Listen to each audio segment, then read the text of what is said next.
just check, check, check, check.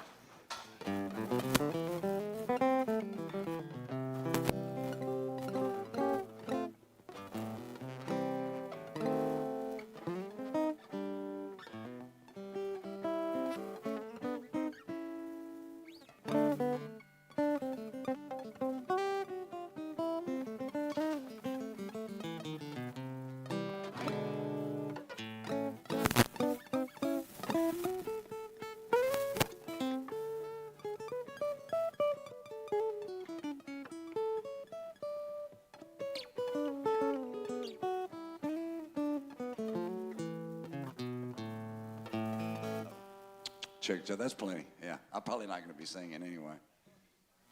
Unless Eric doesn't show up. Oh, there he is.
Trying to move it around is a good thing? Or, yeah, do it, okay.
Check, check, 1, 2, 1, 2.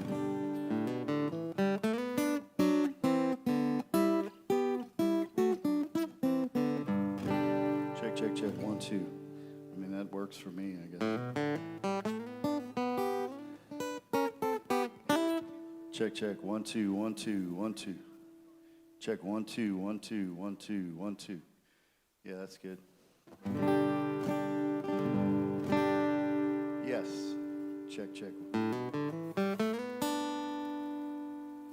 little less guitar in the monitor, probably. Yes.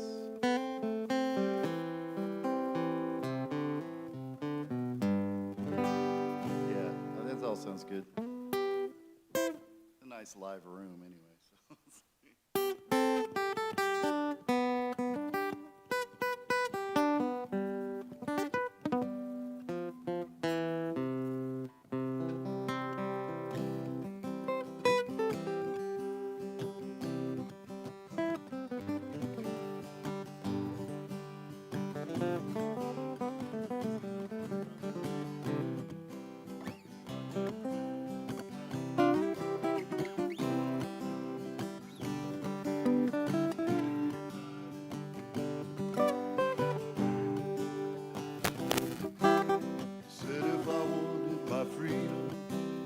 I could be free evermore. I don't wanna be, I don't wanna see Mary cry anymore. Devil woman, devil woman, let me be, and leave me alone when I wanna go.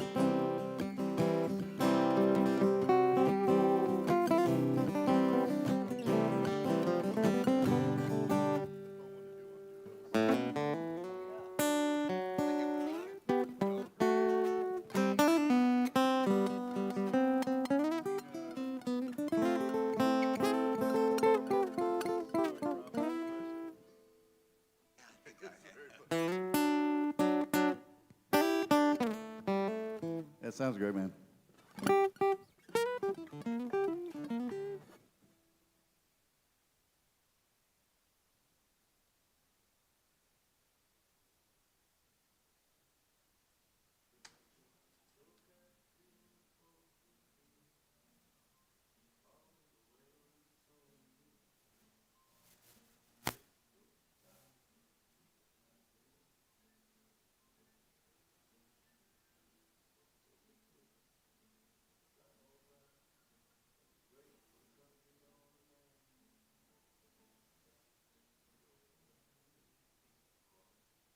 Yellow mic check, yellow mic check.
Okay, Charles.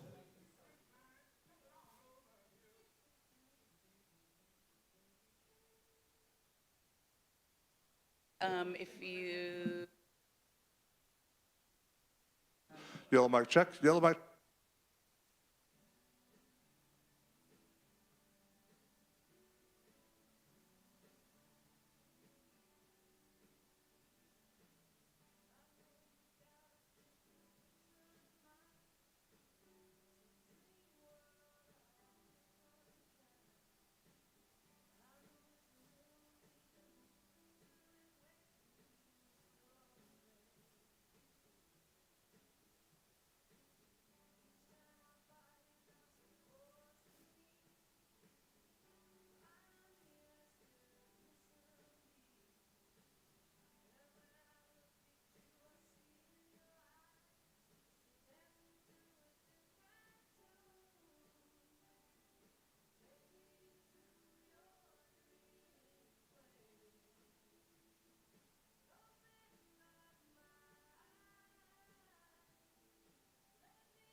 feel comfy? Sure.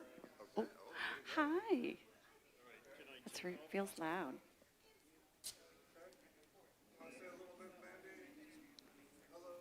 Hello, hello. Testing, testing. This is really cool. I don't think we're starting yet. Y'all can keep talking.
Okay, good morning. Hi. Giving everybody a chance to have a seat. Welcome. All right, so welcome to Houston Atheist? Whew, that was a slip. Sorry. I'm also one of the organizers for that. But I'm also a board member for Houston Oasis. My name is Georgia, and I'm your MC for today. So to my right are our 5 core values. I'm going to highlight meaning. Meaning comes from making a difference. So we have an exciting program for y'all today. Our musical guests are Eric Korb and Wayne Wilkerson. Let's see here. Our main speaker today is Mandy Giles. So let me take a look at this really quick. I'm excited about this talk. So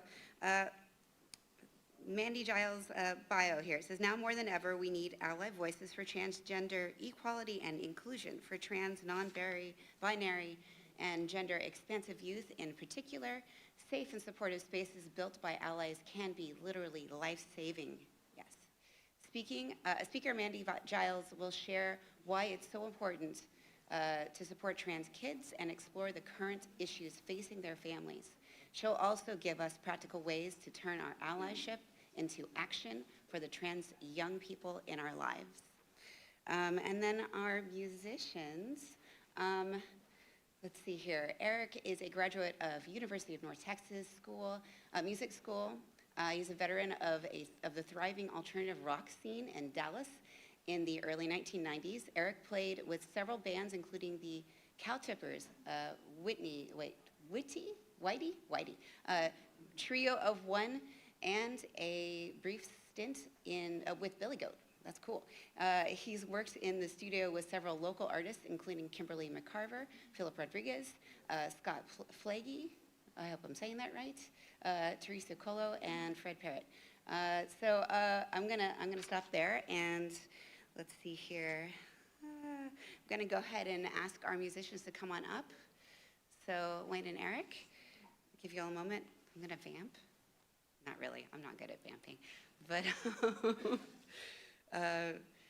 actually I'll finish reading this. So let's see here. Eric also plays in a few different local bands, 900 Pounds, Kimberly McCarver Band, the Texas Toast, and most recently the Eric Korb Band. Did I say all that right? Awesome sauce. Okay, all right, so I want to welcome Eric and Wayne. Thank you.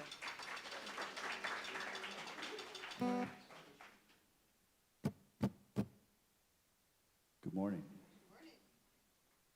Musicians are, even though it's not that early, this is early for playing guitar.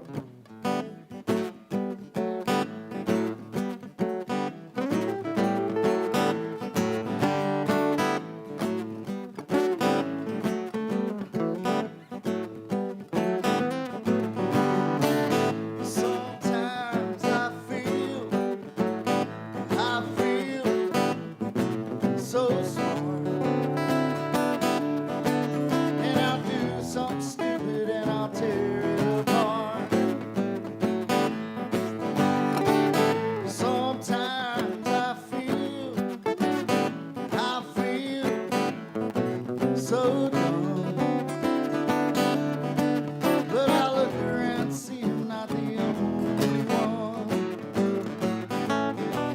It's a shame, shame, shame, the way we lie to ourselves, like we won't know the difference in the end. Shame, shame, shame, but it's over and over, my friend. They say we're up, but we're down when we turn it around and back on our feet again.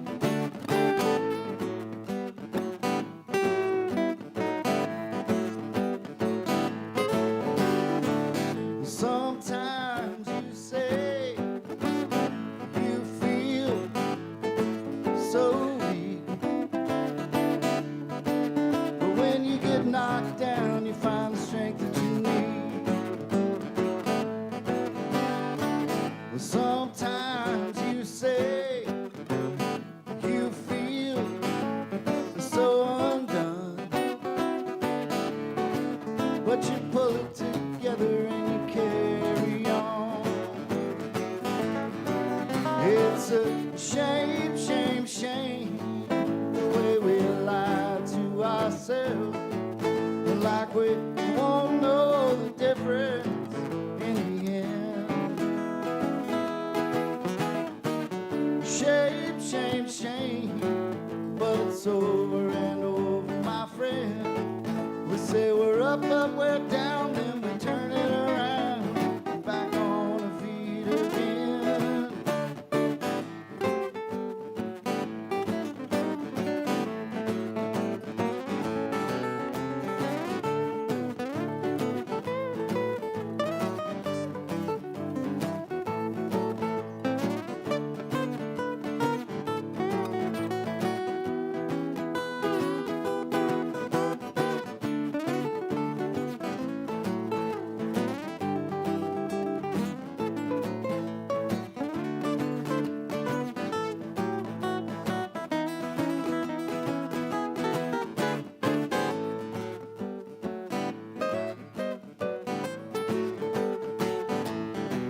It's a shame, shame, shame, the way we lie to ourselves, like we won't know the difference in the end. Shame, shame, shame, but it's over and over, my friend. We say we're up, but we're down, then we turn it around and back on our feet again. Shame, shame, shame. Shame, shame, shame. Shame, shame, shame. Thank you. Okay. Next one's called Clay.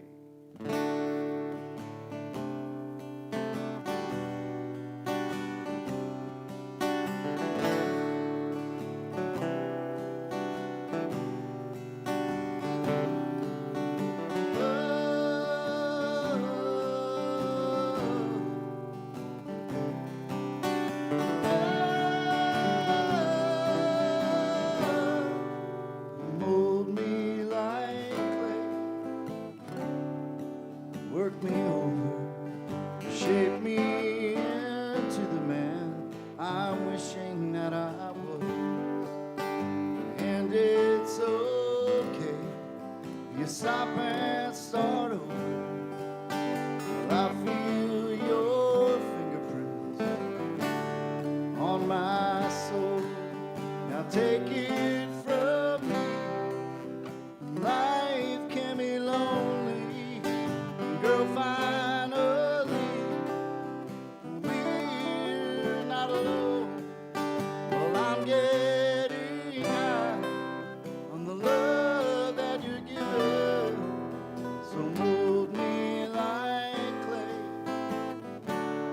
fill me up, and softly you say, ooh, speak softly, 'cause hearts can get battered, bruised and broken.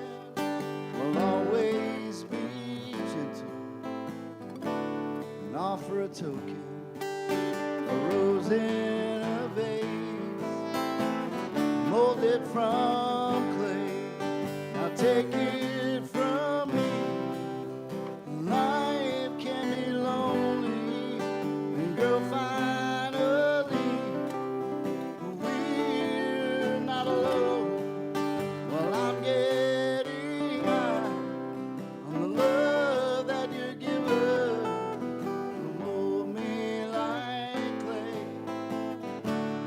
fill me up.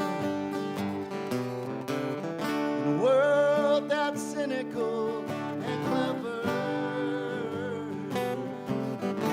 we will face it together.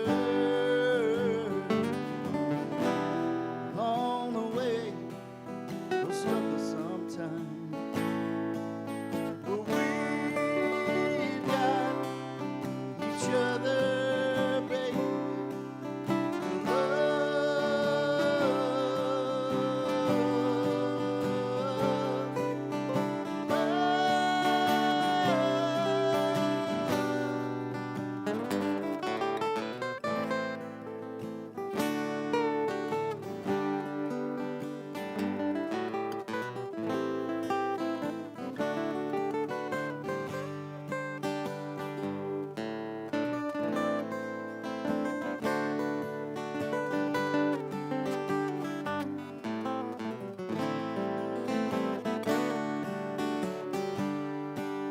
Now take it from me.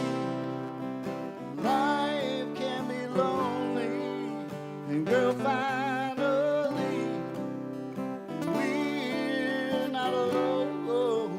Well, I'm getting high on the love that you're giving. So mold me like clay, fill me up, mold me like clay, fill me up, mold me like clay, fill me up.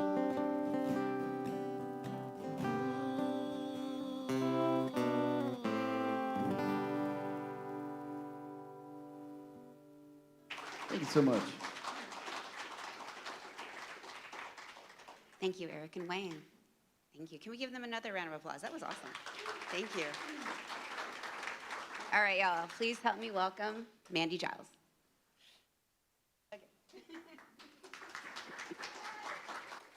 See. put this here somewhere. Hi, thank you so much for having me today. I'm Mandy Giles. My pronouns are she, her, and I am the founder and CEO of Parents of Trans Youth. So we're going to be talking today about supporting trans youth. And sorry, my voice is a little bit scratchy. I completely lost it last week, so I am so glad it came back in time for today.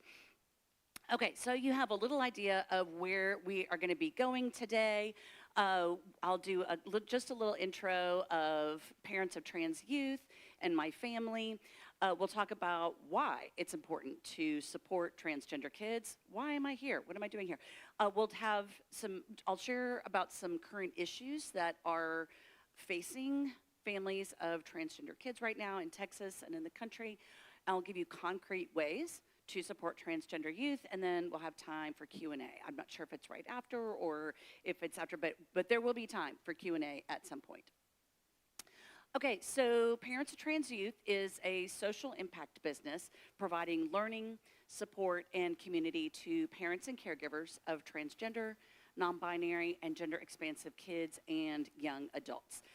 I created Parents of Trans Youth to be the resource that I wish I had when my kids came out to me, because it was really hard to find the resources that I needed. So it is really important to me to make sure that our programs are as accessible as possible, because parents need a lot of support right now.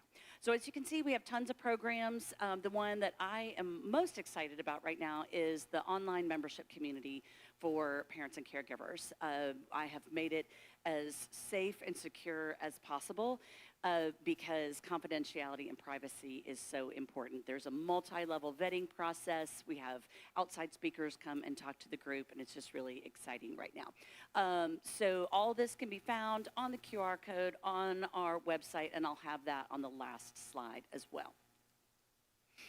So here's my family. My husband, Neil, and I live here in Houston.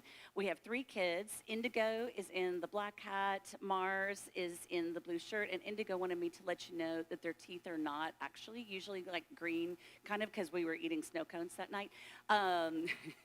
So Indigo and Mars are both 24. They are twins. And they both recently graduated from UT Austin. They live in Austin. They live together. So cute. And our son Henry is 19, and that is our new puppy Cooper. I'm a little scratchy, a little sleep deprived. It's because we have this new puppy at home. And Henry is 19, and he's going to be starting HCC in the fall. So Indigo and Mars are both non-binary. And Indigo came out to us when they were in 9th grade and uses the pronouns they and them. Mars came out to us as a freshman in college. It's non-binary, and Mars uses the pronouns he and they interchangeably. So after Indigo came out, because they were the first one to come out to us, I was kind of blindsided, and it was really hard for me because I knew nothing about gender diversity, gender stuff, like what is this transgender stuff? Indigo is really the first transgender person that I met, that I knew of course. And so I felt a lot of fear and doubt and even what felt like grief. But I got a lot of support from lots of organizations, like PFLAG was really important for my journey. I educated myself by going to conferences and workshops and reading, and I started to build up a network of other parents of trans kids and young adults. I met a lot of trans adults, and that was really important, again, for my journey. Subject matter experts, advocates, that was all really important to me to have this community. And so now we have lots of love and laughter and hope and celebration in our family because we have these happy, healthy kids who know who they are and have the freedom and the support to live fully into their identities. So why is it so important to support transgender youth right now? It's kind of rough out there, if you haven't heard, for transgender youth and the trans community. Executive orders, don't worry, I won't be political. I promise I was told not to be political. You know what I'm talking about. Laws, policies, directives directly targeting transgender youth, children, The transgender community on the federal level, the state level, has caused a lot of fear and confusion about what all these things mean for families and for the people themselves. Transgender people are targets of discrimination, harassment, violence, especially Black transgender women.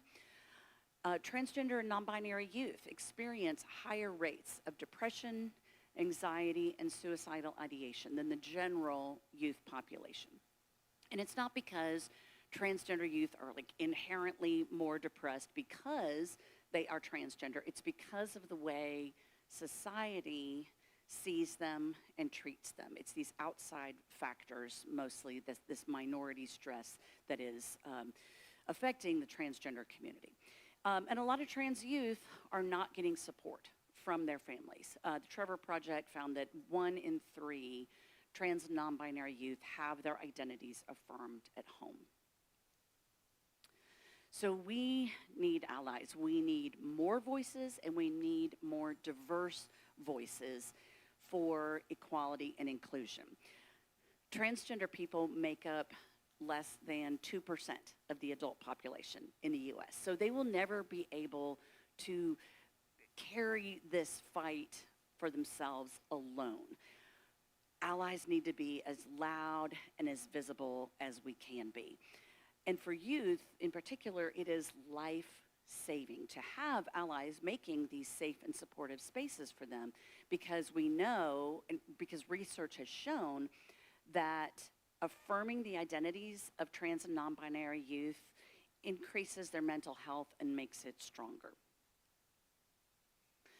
So some of the issues that are facing families of trans kids right now, a big one is just understanding this legal landscape that's going on. These laws, policies, executive orders, attorney general's opinions, I'm not saying names, I promise, governor's directives, again, not saying names. It is really hard, and please censor me if you need to, I trust you. It is really hard to keep up with all these things for the average citizen. It's even hard sometimes for the legal experts. Like, they need kind of a beat to figure out what's going on with all of these things, and that's kind of the point, y'all. There's just a lot of confusion out there, and that's creating a lot of anxiety. Last year, in our Texas legislative session, it was kind of like playing whack-a-mole. There were more than 200 anti-LGBTQ bills that were introduced in that session. Only 7 big ones made it into law. Don't quiz me on that because I forgot to find out, but I can tell you some big ones, which is actually pretty good percentage. And that was really from the efforts of a lot of champions within the legislative body, a lot of advocates who were speaking out, and people who were really trying to make a difference and get those bills out of not making them into laws. So for me, I lean on other resources that are really on the ground level, doing the work of interpreting all of this nonsense, and getting accurate information, like legal organizations, civil rights organizations, advocacy organizations, and then I take that information and put it into layman's terms so I can disseminate that to the parents that I serve and to the audience that I serve as well. And I do that for the national level too. Like, this was an example, you might not be able to read this, but when the Scarametti ruling came down from the Supreme Court last year, which was concerning gender-affirming care for transgender youth, I had a public Zoom meeting with a therapist from DC who kind of walked us through how to take care of ourselves in this moment, and then also an attorney from Lambda Legal, just so that people could get the right information. And again, taking care of ourselves, how do we talk to our children, how do we talk to our friends and family about this? Another thing, parents are worried about how to keep their kids safe. I hear this all the time in the Houston support group, as well as the membership community, from people all over the country, red states, blue states, whatever.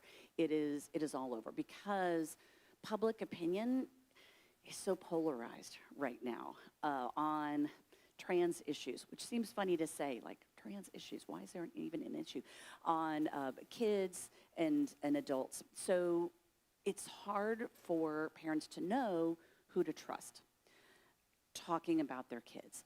A lot of parents are even worried about just being public about having transgender kids. You don't even know who to be able to give that information to because it's precious information, and a lot of us need to protect the privacy of our kids and our families because we don't know who will be harassing our families, our kids, who will be discriminating against us, whether in countless ways. This can affect legal situations, like in family law situations, access to facilities, access to medical care, mental health care, job security, faith community rejection, friend group rejection. There's just a lot going on. There's a lot to consider in the calculated decision about being kind of a loud and proud parent of transgender youth right now. And so part of the appeal of this online community that we put together is that it is as safe and as airtight as I could possibly make it. And so parents can have these very candid discussions and a place to ask questions where, like right now in Texas, you can't ask your pediatrician, where do I find gender-affirming care for my kids? That's a whole other discussion. So, and you can book me in another month for that. But it's just hard to know who to ask these questions without, and keeping your family safe. And right now it is very hard for transgender adolescents across the country to access gender-affirming medical care. There are bans against this medically necessary care in 26 states in one territory, and in 6 states, providing this care is a felony crime. In Texas, Senate Bill 14 went into effect in 2023 and says that it prohibits physicians and licensed medical professionals from providing gender-affirming care to transgender minors. And this includes providing prescription medications and any kind of surgical interventions, which, just an aside, very, very rare for minors. And this law threatens the licenses of doctors and other medical professionals if they do. It is legal for youth in Texas to have those medications and to receive that care, but it needs to be done in another state. So if someone needs that medication, they have to go to another state, get it filled, and then they can bring it back here. So if an adolescent needs this kind of care, they need to go to a doctor in another state where it is legal, see that doctor there, like travel to that state, get the prescription filled in that state, and then come back to Texas and they can have it here. But all across the country, gender clinics, hospitals, children's hospitals are either canceling, pausing this kind of care for adolescents because of all kinds of legal shenanigans, subpoenas, lawsuits. A lot of this is causing pre-compliance or over-compliance because a lot of people are scared right now because of those lawsuits and things, losing funding, all that kind of thing. So even in states where it is legal, it can still be hard to find that kind of care. As you can imagine, this is causing a ton of anxiety for families with transgender youth right now. So how can you make things a little better for families with transgender kids and support them? One big thing is believing trans youth. Being transgender is not a fad or a phase. It's not a lifestyle or a choice. People are not turned trans by the internet, by reading a book with transgender characters, or by peeing next to a transgender person. People don't transition to trick anyone, to gain access to spaces, or to win scholarships or trophies. Transgender kids just are, and they're just living into who they've always been on some level. So the big thing is just believe people when they tell you who they are. The single most supportive thing you can do for transgender folks to affirm who they are is to use their correct names and pronouns. If you make a mistake, and believe me, you will, I still make mistakes with my kids, just apologize, correct yourself, and move on. And then do better the next time. Because over-explaining and over-apologizing makes it about you. So if you're like, oh, gosh, I've known you as Steve for the last 20 years, whatever, and I just, because that's how I've known you, and this is what you look like, blah, blah, blah, blah, and then I can't use that, and it's so hard, then you're making it about you. And a lot of times that puts the transgender person in the position of making you feel better, and then that kind of gets all icky. And we want to center the transgender person and their experience. So don't make it about you. A lot of times, oops, did I skip one? Or did I? Nope, I got it. Okay, cool. A lot of times when trans adults and youth have told me when they go into a space, they scan the room for threats and allies because they a lot of times want to gauge their level of safety in a space. So for instance, if they go into a coffee shop and they see a lot of stickers, rainbow stickers on a laptop or on someone's water bottle, maybe an equality message on a t-shirt, and sometimes even the kind of body modifications people have, like maybe the kind of piercings they have or tattoos or vivid hair color, they might be able to gauge their level of safety in that space and know if perhaps there are safe folks in that space. So anywhere that you can signal support is helpful. So fly a pride flag in your yard, all year even. Or maybe wear a Protect Trans Kids t-shirt to the grocery store. Now, we do live in Texas. So if it's not super safe, if you feel to be an out and proud ally or any other identity that you might have, there are more subtle ways to signal your support. Like maybe, like I have a rainbow sticker on my phone case, or maybe have something on your keychain, or a pronoun pin on your backpack or something.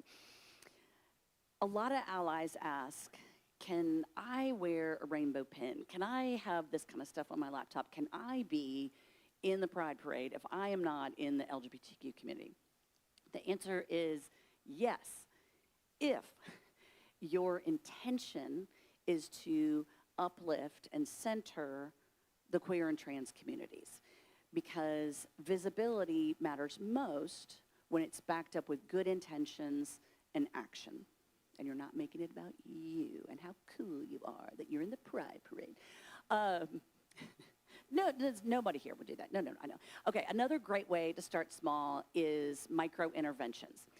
So you can have conversations with your friends, family about issues that are affecting the transgender community right now. And there's a lot to choose from. And if you hear slurs, jokes, misinformation that are transphobic, homophobic, even if unintentional, say something. And let that person know what they said or did, why what they said or did is harmful to the trans community, or even perpetuating myths about them. Now, with some people, you are not going to have meaningful conversations, and that might include friends or family. So boundaries can be very important, whether those are overtly stated or just inside. Like, for instance, with my mom, I know that we talk about movies and like general pop culture. We talk about her health and usually my health. So that's kind of what we keep it to. And those are my boundaries because we need to keep ourselves emotionally safe. And be sure to keep yourself physically safe as well. So like engaging with protesters at anywhere, Pride Parade, Pride Festival, is usually not a good idea. You never know what's going to happen. You might be doxxed. No one wants that. So just be sure to keep yourself safe when you are engaging with others. Once you get your feet wet on a personal level, you can get involved on a community level. Get connected with your local, state, trans-focused, equality-focused organizations. Follow them on social media if you're on social media. Get on their email lists. This is a great way to get plugged into the issues that are affecting our community. And they will tell you what actions to take. That's the best part. You don't have to figure it out. And believe me, they will tell you over and over again what they want you to do. It's great. Attend their meetings, attend their trainings, attend their events. A lot of these groups have amazing trainings, like free online stuff, whether it's on issues that are going on, how you can advocate, how you can take action. That is a huge way that I get my education. Now, I know that it can seem scary or overwhelming to get out from behind your computer, from behind your phone, and take action. But showing up is the first step. On my podcast, which, by the way, is on like the longest holiday hiatus ever. I think I've been through 2 winter holidays. I ask my transgender guests what allies can do in the fight for trans equality and rights, and they say, show up. We need to know that you have our backs. And as a friend said, it's okay if like you go into a room and then you're kind of like standing awkwardly in the back, you know, and then you scoot out right once over. You did it. You literally took the first step, and that's what it takes to show up. So, does anybody know what this is referencing? There you go. Okay. I was out in a group the other day, and no one knew what this was. And I'm like, all right, well, I'm not going to explain it to you, but if you need to know, I'll tell you later. It's great. It's a wonderful show. Okay. Elected officials, they work for us. That is their job. So call them, email them, visit them. Let them know how you feel about issues and how you want them to vote. I didn't know you could do that until a few years ago. That you can be like, hey, listen, you know, SB 14 is coming up, and I need you to vote no because this and this and this, and this is how it affects my family. I mean, they may not listen to you, but they have to tally every call, every email that comes in, especially if it's from their constituents. And guess what? It makes you feel better when you take action. You have changed yourself when you take action. And that's applicable to all of these things. Now, here's a hot tip. The actual rep or lawmaker will not answer the phone. So I don't know if I can say names, but like, you know, certain senators like will not answer the phone when you call. It'll be a staff member, and they are trained to be polite to the public, and so it's not scary. But if you are, you know, like my kids, and you don't want to talk to a human on the telephone, call at night because you will get voicemail, and they still have to tally every call that comes in, or email, and that's easy too. You can act with your wallet. Buy from trans and queer-owned companies, and don't buy from companies that have anti-LGBTQ policies or give to anti-LGBTQ causes. You can donate to equality organizations, especially local ones, or fundraise for them. And it's also important to compensate people for their work if you are asking them to educate you from their lived experience or expertise. And you can participate in mutual aid. This is my favorite way to support people directly. This is like, if you're not familiar, when you see, say, a GoFundMe, maybe someone's having trouble meeting rent that month or having trouble paying their electric bill. If you've got a couple extra bucks, throw it that way. A lot of times people put their Cash Apps, Venmo out there, and this is a great way to really get your dollars, if you have a little extra, where it needs to go. So one of the best ways to support transgender kids and young adults is to truly see them and encourage them to be who they are. Probably the best story that I ever heard of someone supporting trans kids is from my friend Sophia, who is a transgender woman in Texas. She was on my podcast, and when she was little, before she was able to transition, she transitioned as, I believe it's an adult. She would go to her neighbor's house to play with their Barbies because she was punished severely at home for playing with her sister's Barbies. And so she would go over there and play with the Barbies, and the neighbor's mom, when she knew that Sophia's mom was coming over and looking for Sophia, then the neighbor's mom would warn Sophia to either put away the Barbies, to hide, or go out the back door. So that neighbor mom saw Sophia, gave her the space to be who she was. You know, I'm giving myself goosebumps. And sometimes that's all it takes. Just letting people be who they are, and giving them the space to do that. So what will you do? What we talked about today, I mean, you know, there's tip of the iceberg that I can talk about in 30 minutes. Choose something that you heard today or something else, and because it's going to take all of us in this fight for equality and inclusion. We all have power. We have community. We are not alone, and every single person in this room can make a difference. So here's how to reach parents of trans youth. The QR code is there with all the links. You can go to the website, all the things. I do want to point out we've got a public event coming up on Tuesday. I'll be in conversation with the author and activist Raquel Willis. She's amazing. She's a national activist. We'll be talking about her memoir that just came out in paperback, and she's great. She's awesome. And you can register through the QR code or on the website. And as a thank you for being here today, then you can access my giant resource list at this address or through the QR code here. So if you have a transgender kid, then please know that Parents of Trans Youth is the soft landing spot for validation, for connection, and understanding. And if you don't have a transgender kid, you probably know someone who does, or you know somebody who works with them. So let them know about Parents of Trans Youth and our programs. We're kind of the best kept secret in Texas right now. And so I want more people to know that our programs exist so that we can get the help where it needs to be. So that's all I have. Thank you so much for having me here. Y'all are so lovely and are the kindest people ever, and thank you everybody for helping me get this the display set up. So we do Q&A now or after a break? After a break. Awesome. Okay. Thank you so much. I really appreciate it. Great. Yeah. Do you want me to leave this up? Okay. Yeah, thank you. Okay. Oh, yay. Thank you, Mandy. Yeah, this was an impactful talk. I really appreciate it. I work with 5 trans people at my job, and I was reminded when you were talking about the micro corrections, customers will misgender, and I don't like go say, hey, you're wrong. I just go in conversation. So she said that just very simple in the conversation, and if they don't get it, they don't get it. So, and then I do make mistakes with pronouns with like anybody and everybody all the time, and so trans or no.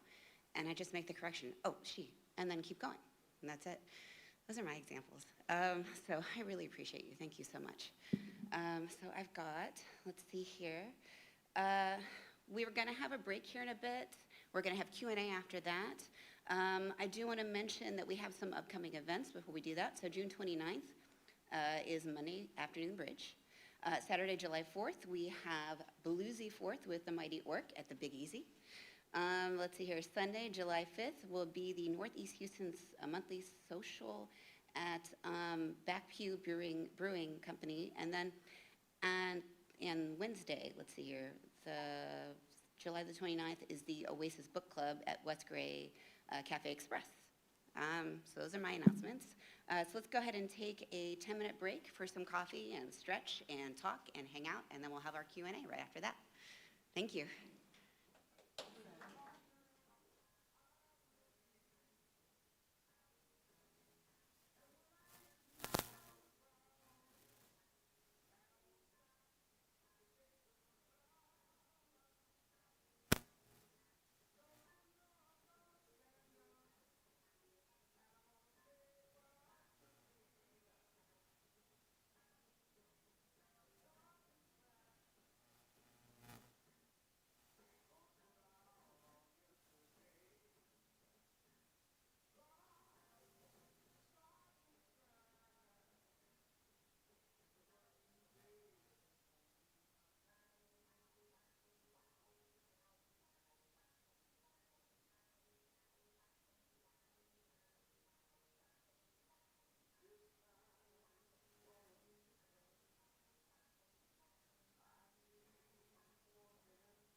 All right, y'all, let's find our seats.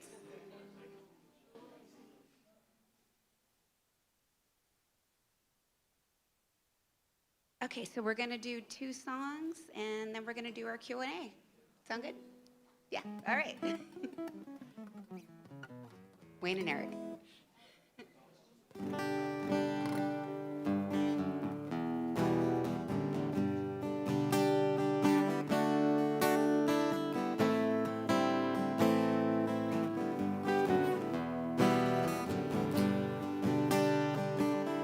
This overtakes me, lonely old town full of friends. I can't seem to see it that way now, you know.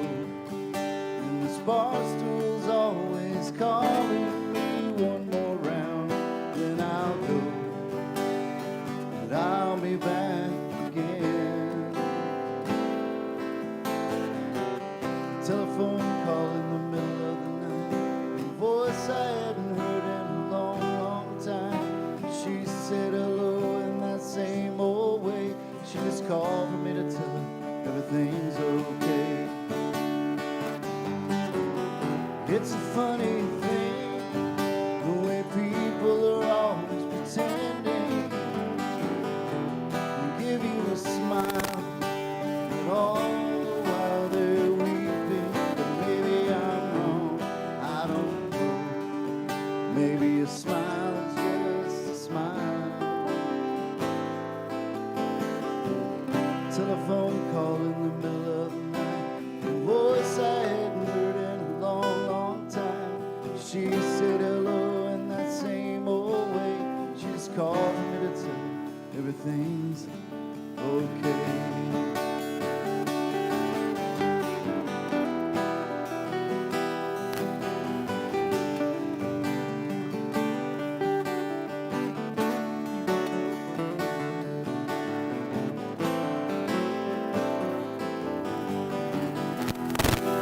Everything's okay, I say, but it's just a guess. And anyway, she only hears what she wants to hear. So we talk about old times, like the time we both drank too much wine and found the nerve to feel. Telephone call in the middle of the night, a voice I hadn't heard in a long, long time. She said hello in that same old way. She just called for me to tell her everything's okay. I'm falling down again, pick me up, and my weakness overtakes me. Falling down again, pick me up, and my weakness overtakes me. Falling down again, pick me up, or leave me on the ground. Very uplifting song. Thank you so much. This one's called Deeper.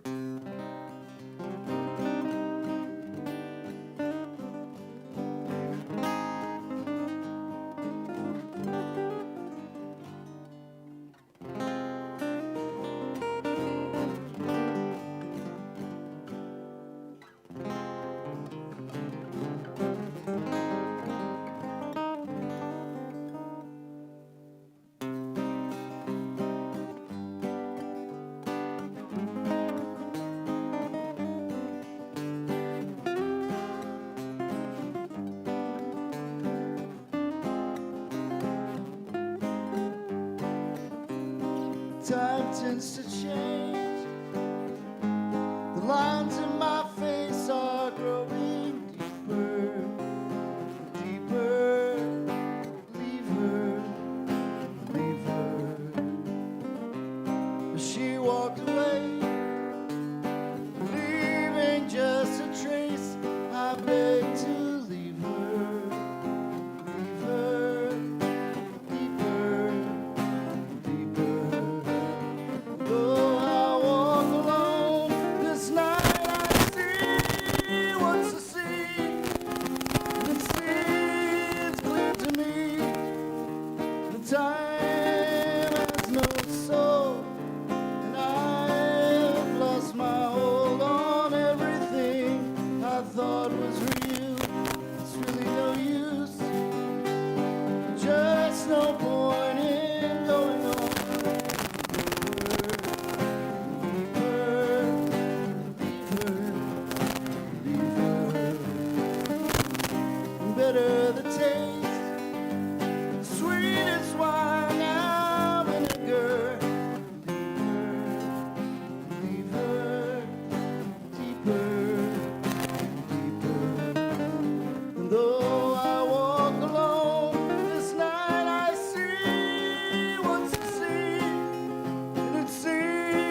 you so much.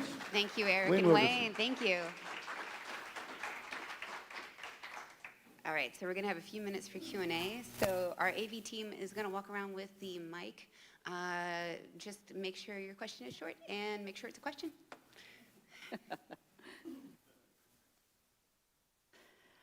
Okay, before we do questions, I realized I left out some definitions. And so I think that might be important for those who may be a little confused after 30 minutes of confusing things. All right, so let's start with aspects of self that have to do with gender, sexuality, all that kind of good stuff. So gender or gender identity is a person's internal sense of being a man, woman, or somewhere else on the gender spectrum, in the gender universe. Sex is about biology, anatomy, and chromosomes. Sexuality, am I forgetting one? Sexuality is about attraction, or whether it's physical, romantic, emotional attraction.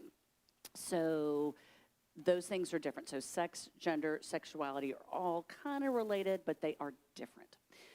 So transgender refers to people whose gender identity, how they feel inside, like in their brain, is different from the sex they were assigned at birth. Cisgender describes people whose gender identity, how they feel inside, is the same as the sex they were assigned at birth. And the assigning at birth means that, like, when you come out, the doctor's like, boy or girl, or intersex, and that is a different subject. But if intersex describes people whose biology, anatomy, or chromosomes cannot be typically defined as, or I should say typically male or female. Let's see, non-binary describes people whose gender identity is not, they may not fully feel like they are a man or a woman, maybe somewhere in between, maybe some of both, or outside of the gender binary altogether. And all of those have definitely subtleties in the definitions, and there are about 5,000 other definitions and terms, but those are kind of the most common ones. So hopefully, I should have done that at the beginning, right? But hopefully that maybe makes some sense of some of the things. So, okay, questions? Yes, good.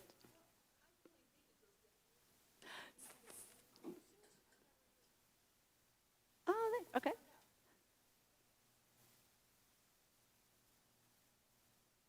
Mm-hmm.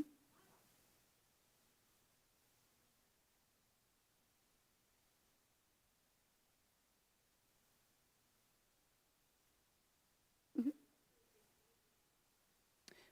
Yes. Yes. So the question is, can those definitions or how somebody identifies change over their lifetime? Yes, definitely.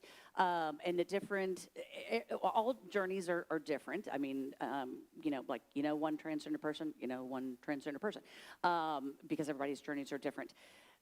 People's discovery of themselves can change over time as they gain access to vocabulary, to concepts, discovering things about themselves, and that can be from meeting different people to going on the internet, reading a book. Like I was talking with someone, I don't know where they are, that was asking, like, what age do people come out? Any age. Some typical times are 3 or 4 years of age, because that is in human development when children realize, like, what is gender? Am I a boy? Am I a girl? Am I not? Neither. And so that's a very typical time. Puberty is a big time because your body's changing and you might be like, what is going on? And realize, like, this is not who I am. And that can also be a very, very distressing time.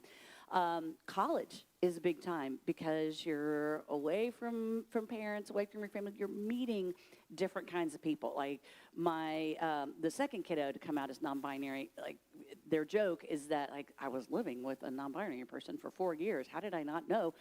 And it took going to college, meeting different kinds of non-binary people, like, oh, there's more than one than my sibling. So, and it can happen really at any age. And yeah, yeah, exactly. And it can change within multiple times within your lifetime. And it's not that people are confused or like changing their mind or like choosing, like, oh, today I think I will be gender fluid. It's just things can change within themselves as they discover and learn more. I don't know where to go. Yes.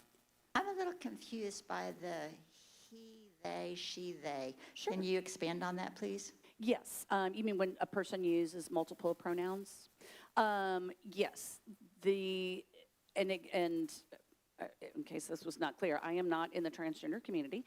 I am a cisgender straight person, so I will be speaking from the things I have learned from transgender people and other experts. But, and like each person, I think has a different, pronouns hold different meanings.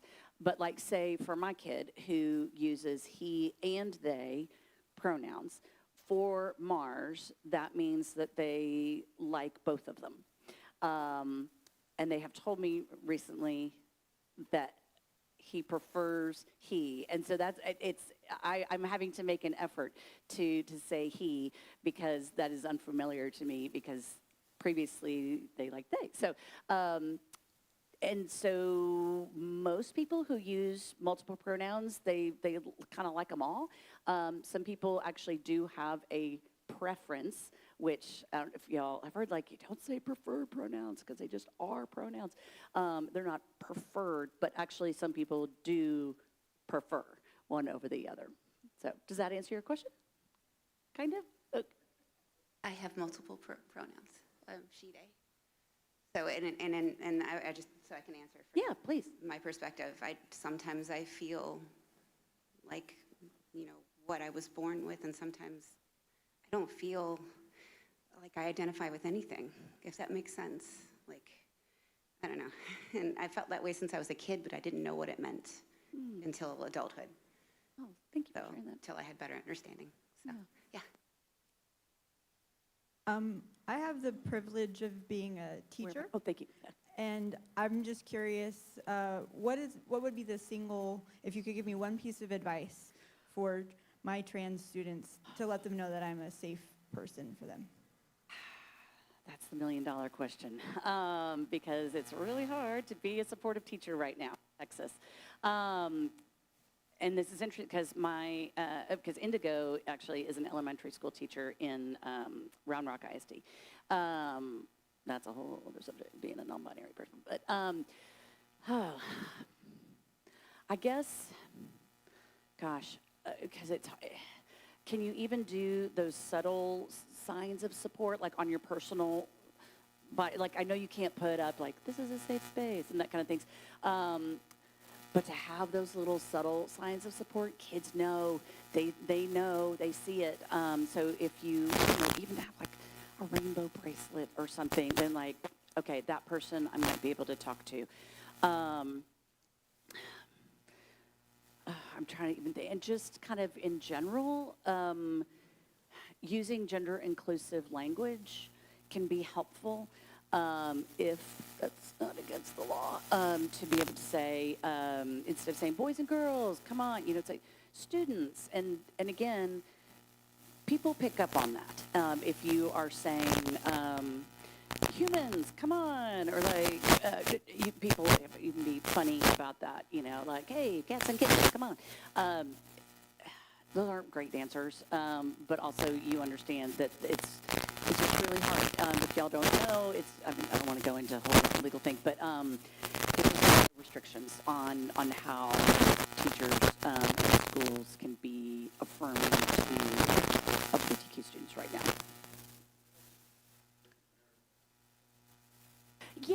Yeah, thank you.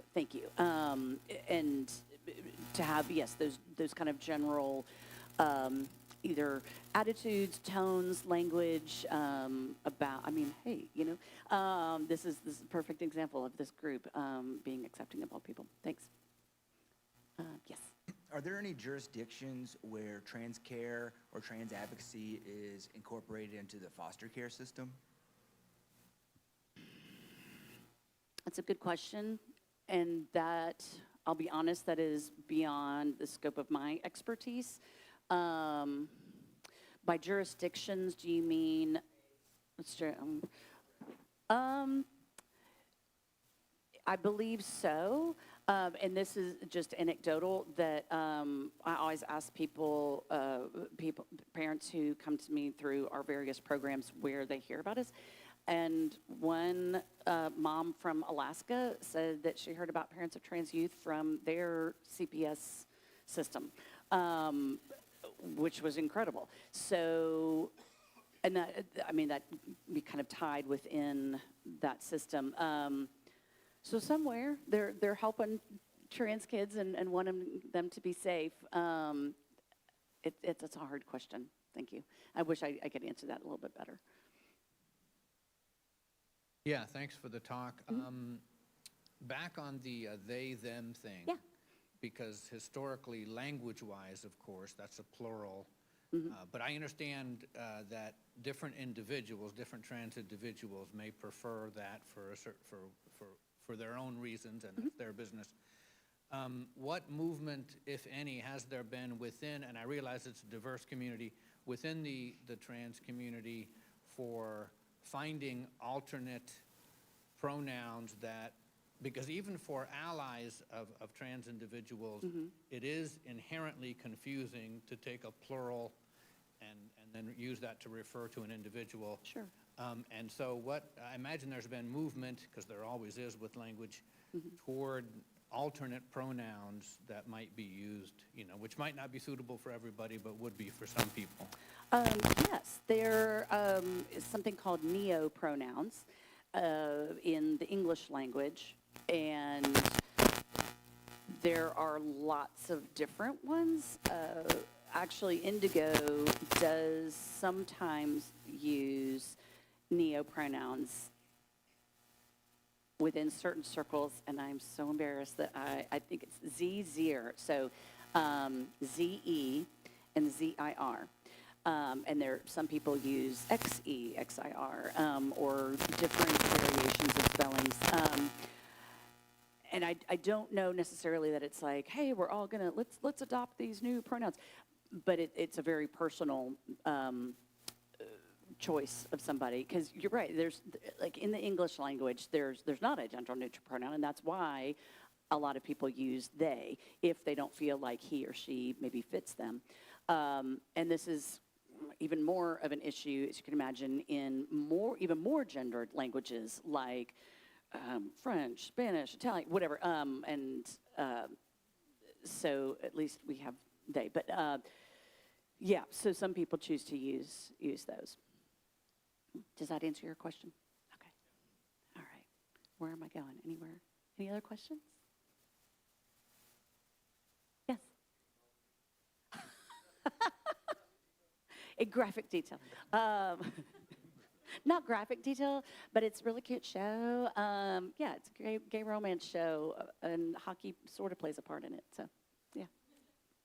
What's the title again? Heated Rivalry. And what, is it HBO? I think it's HBO. Yeah. Heated Rivalry. Yes, it is not for the faint of heart. Yes. Not because it's a gay love story, but it's a lot of other stuff goes on. All right. Do we keep it PG, kind of? All right. What else? Any other questions, even about personal? I was just curious if you're familiar with the Catholic Church ban on gender-affirming care and how it's affected because they own like 20% of medical facilities, something like that. Ooh, I'm not as familiar, but that makes sense. Yeah, when you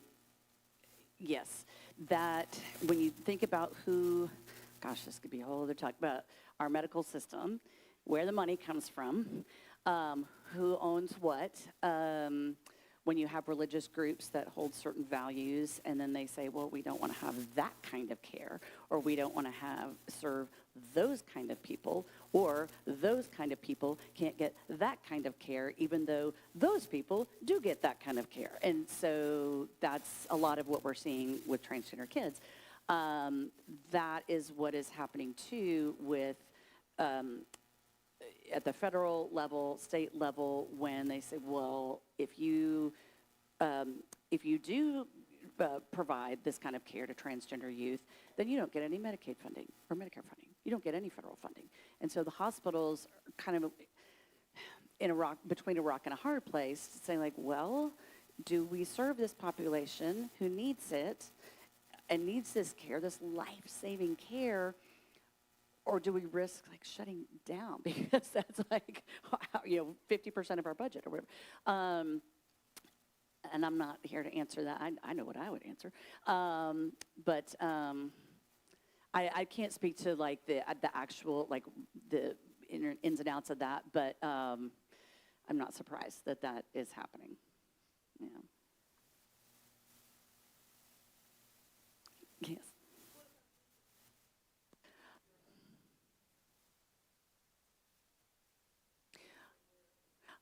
Yeah, they're, so I started doing this advocacy work in Texas in 2021, so I've been through 3 sessions now.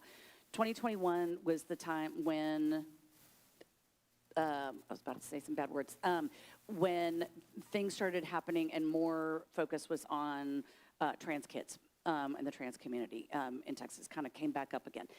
That was the year of the sports ban. And a lot of families that I knew either left the country or left the state. And there are countries that it's, they have protections. Imagine that. Protections for the transgender community. There are still states that have it written into their state constitution. They have non-discrimination policies for transgender kids. It's expensive to move, even out of state. Jobs, your support systems, your friends, care. I mean, I talked to one family who moved. They literally split their family in 2. The husbands had stayed in Houston with 1 kid because he had a job here.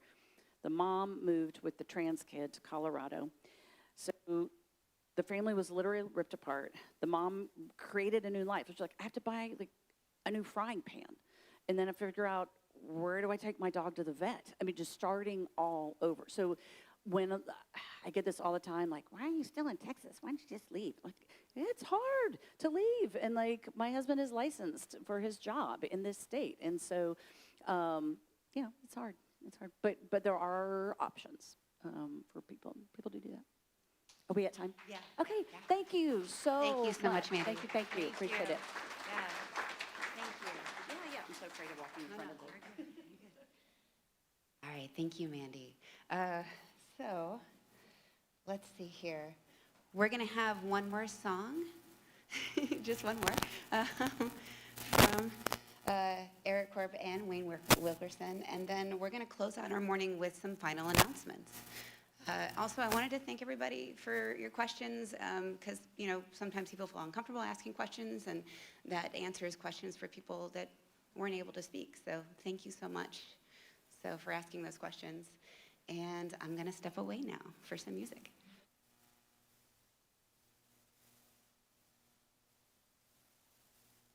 Wayne has a shoulder injury. He thinks he tripped over a cable the other night, and he thinks he might have a torn rotator cuff. He's waiting to hear from the doctor. So you see me putting the strap over his shoulder. That's what's going on.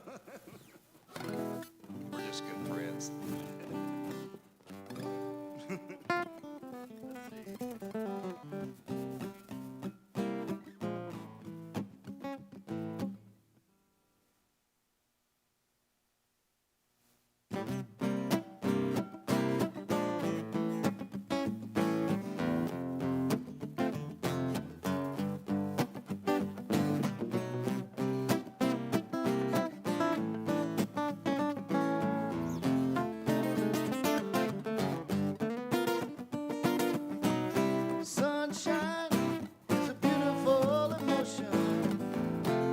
place where I can lay my head.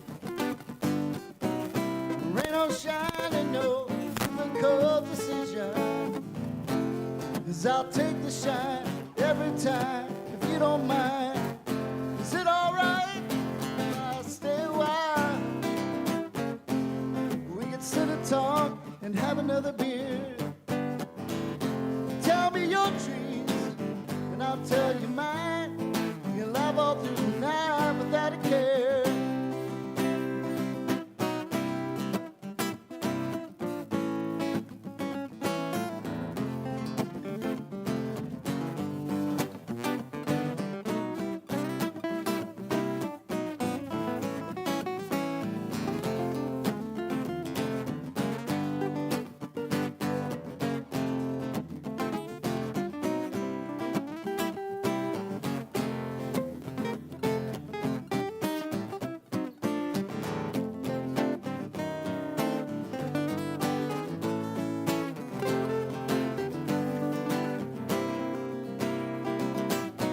Sunshine is a beautiful emotion, place where I can lay my head.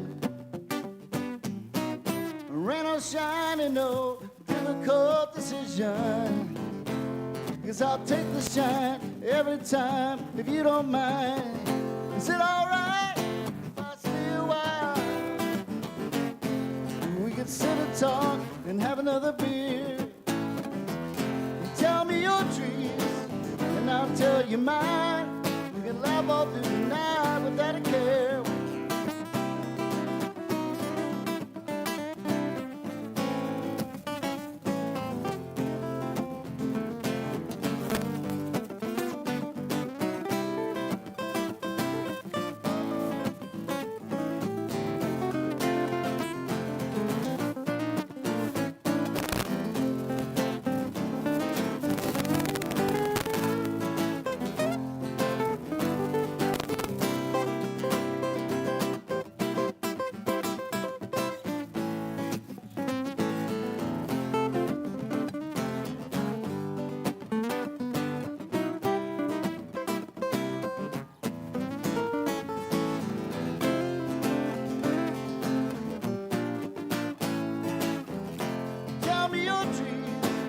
And I'll tell you mine.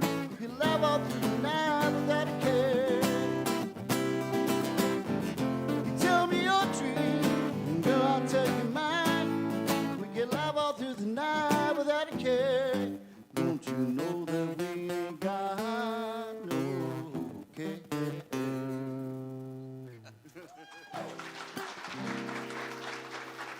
Thank you. Thank you, Eric and Wayne. Thank you. All right, so I want to thank everybody for supporting Houston Oasis and our music and our programs and the building that we're in and all that fun stuff that we do in the back of the program. And we also have the hat back there if you'd like to donate. We've got a QR code. Let's see here. Today for lunch is potluck, so please stick around and hang out. You don't have to have brought any food to enjoy the food. Just hang out. We just want to see your smiling faces and have some nice conversation. And that is all we got. That's all I got on my list. So thank you so much. Thanks.